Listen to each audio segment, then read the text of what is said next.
దేవుడు ఒక మనిషిని ఎప్పుడు దర్శిస్తాడు? కీర్తనలో ఒక చోట రాసి ఉంటది, అరుణోదయమున దేవుడు ఆ పట్టణమును దర్శించుచున్నాడు. దైవజనమా, ఎంత అలసిపోయినా రాత్రి 11ంటికి పండుకో, 12ంటికి పండుకో, ఒక దైవికమైన క్రమాన్ని అలవాటు చేసుకో.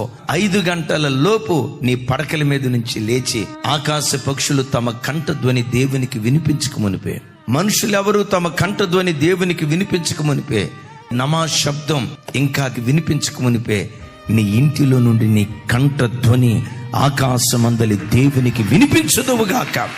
అలా నువ్వు వినిపిస్తే ఒక మాట అంట, నీ ఆత్మదీపం ఎందుకు ఆరిపోతుంది? నువ్వు నిరంతరం మండే వ్యక్తిగా ఉంటావు. నీవు మండటం కాదు, నీ ఇంటి వారిని అందరినీ మండించే ఒక జ్యోతిగా దేవుని కొరకు నువ్వు నిలవబడతావు. జ్ఞానులతో సహవాసం చేసేవాడు జ్ఞాని, దేవునితో సహవాసం చేసేవాడు దేవుని వంటివాడిగా మార్చబడతాడు. దేవుని వంటివాడిగా మార్చబడతాడు.